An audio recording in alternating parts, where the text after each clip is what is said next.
በቀኝ የተሰቀለውን ወንበዴ ነው ዛሬ ከኔ ጋር በገነት ትሆናለህ አለው። እንደዛ ከሆነማ ጌታ ሆይ በታምራት ከዚህ ላይ አውርደኝና ሄጄ እዚህ አጥቢያ አለች ያመነ የተጠመቀ ሚደና ስተባለ ተነከረ ብዬ ልምጣና ልሰቀል ከዛ ገባለሁ አለ። በቀኝ የተሰቀለው እኮ ገብቷል ስትሏቸው እሱን አይመልስልህም። እሺ ወደ ሌላ ወደዛ አይደለም በቀኝ የተሰቀለው። እሺ በጣም አደገኛ የሆነ ጥያቄ የጠየቀን ነው አይደል የሚመስለው ወዳጅ። ለማንኛውም ግን እያልክ ያለው ምንድነው? ጥምቀት ለድነት የሚያስፈልግ ከሆነ በቀኝ የተሰቀለው ያ ወንበዴ ምን ማለት ነበረበት አልክ? እንደው እስቲ ከመስቀል ላይ ወረድ ብዬ ሄጄ አንዲት አጥቢያ ሄጄ እንደው ነከር ብዬ ያመነ ይጠመቅ ይደናል ስለሚባል ልምጣ ያዲ ነው ምንድነው ማለት ነበረበት አልክ? እሺ አሁን ከተናገርከው ውስጥ 3 ስህተቶችን ላሳየህ። 3 ስህተቶች። የመጀመሪያው ስህተት እንደው አንዲት አጥቢያ ሄጄ አልክ። ያቺ አጥቢያ ያልካት ቤተክርስቲያን አይደል? ቤተክርስቲያን እንደ ክርስቲያን ያኔ የለችም። ቤተክርስቲያን እንደ ቤተክርስቲያን በውልደት ደረጃ የምትኖረው መቼ ነው? መንፈስ ቅዱስ ሲወርድ ነው። መንፈስ ቅዱስ ባልወረደበት የሆነች አጥቢያ ክርስቲያን ሄደ ምናምን የሆነ በአገልግሎት ደረጃ ያለች ቤተክርስቲያን የለችም ገና ከጅምሩ። ስለዛ እንደዛ ሊል አይችልም። ሁለተኛ ያመነ የተጠመቀም ይድናል የሚል ነገር ስላለ አልክ። እሱ እንደዛ ብለህ ቀለል አድርገን ያለፍከው። ግን ይህንን የተናገረው ማን እንደሆነ ላስታውስ ይገባኛል። ማን የተናገረው?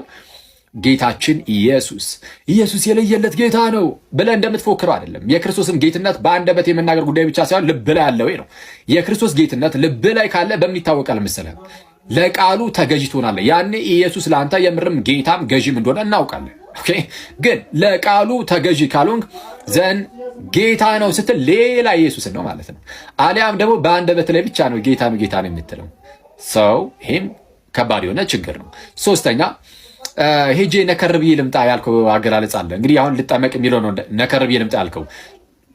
አስቀድሜ እንግዲህ ልጠመቅ ብሎ ሊመጣ አይችልም ያ በቀኝ የተሰቀለ ወንበዴ። ለምን? ጥምቀት ገና አልተሰጠም። ጥምቀት በትእዛዝ ደረጃ አጥምቁ ተብሎ የተሰጠው መቼ ነው? ጌታችን ኢየሱስ ሞቶ ከተነሳ በኋላ። እሺ እንግዲህ ሂዱ አሕዛብን ሁሉ በአብ በወልድ እና በመንፈስ ቅዱስ ስም እያጠመቃችኋቸው ደቀ መዛሙርት አድርጓቸው አለ። ስለዚህ ይህ የጥምቀት ስርዓት የተሰጠው ይህ ምስጢር የተሰጠው መቼ ነው? ጌታ ሞቶ ከተነሳ በኋላ። ለምን? ጥምቀት ራሱ ክርስቶስን በሞቱም በትንሣኤው መተባበር ስለሆነ ጌታ ገና ሳይነሳ ጥምቀት ገና አልተሰጠም። ስለዛ ወርጄ ልጠመቅም ሊል አይችልም። ስለዛ ጥምቀት በሌለበት ሁኔታ ይሄ እንደ ማስረጃ ሆኖ መቅረብ አይችልም። ባይሆን ግን ነከር ብዬ ልምጣ ብላ ያቃለልኩ የማንን ቃል ነው? ወይም የማንን ታላቅ የሆነ ምስጢር ነው? የጌታን ምስጢር ነው። ጌታ የሰጠንን ታላቁን ትእዛዝ ነከር ብዬ ልምጣ በሚል ቃል ለመግለጽ ሞክራል። ይሄም ምንን ያሳያል መሰለ? ሰዎች ከእምነትና ከእውቀት ሙሉ በሙሉ ሲርቁ ባለማወቅ እነሱ ምንም አይመስላቸውም፣ አይታወቃቸውም። ግን ሰይጣን ለእውነተኛው ጌታ ለኢየሱስ ታላቅ የሆነ ንቀትን ልብ ውስጥ ሊያስቀምጥ ይችላልና በጣም በተረጋጋ ጥሩ ይመስለኛል። ኦኬ የዚህን አልካልኩ አሁንም እንግዲህ የተወሰነ እንደው እስቲ እድል ስጠኝና የተወሰነ እንዴት ነው የሆነ ኢንላይትን ላድርግ let me drop on you some knowledge ትላለህ።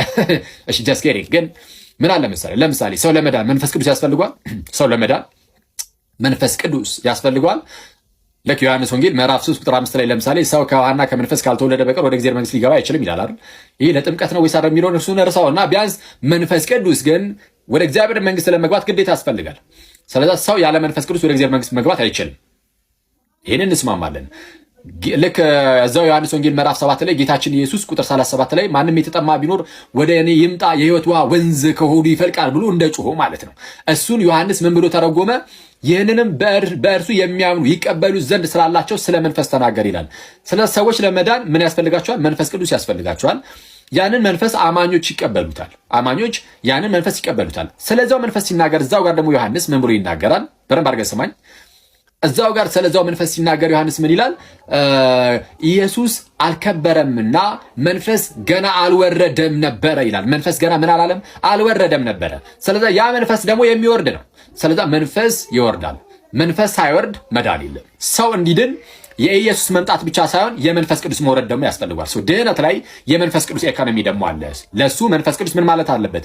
መውረድ አለበት። እዚህ ላይ እንስማማለን አይደል? ሰው ለመዳን መንፈስ ቅዱስ ግዴታ መውረድ አለበት። የወረደው መቼ ነው? በባለ ፔንቴኮስቴ ወይም በባለ 50 ያንን የምንጠራው ያኔ ጌታችን ኢየሱስ ተስፋ እንዳስደረጋቸው መንፈስ ቅዱስን አወረደ። መንፈስ ቅዱስን አወረደ። በቀኝ የተሰቀለው ሰውዬ አሁን አንተ ያመጣው ሰውዬ ያኔ ነበር ሄዳ ነው ወይስ ገና መንፈስ ቅዱስ ሳይወርድ በፊት? መንፈስ ቅዱስ ሳይወርድ በፊት ነው ምን የተባለው? ዛሬ ከኔ ጋር በገነት ትሆናለህ። ዛሬ በገነት ከኔ ጋር ትሆናለህ ስለተባለ መቼ? መንፈስ ቅዱስ ሳይወርድ በፊት። በቃ የመንፈስ ቅዱስ መውረድ ምንም ለድህነት አይደለም ማለት ነው ብለን እንደመደም ያደርጋል። አረገ። ስለዚህ ነገሮችን ስንመለከት ካሉበት ጊዜና ካሉበት ሁኔታ አንጻር ልንመለከታቸው ይገባል። ነቃ ብል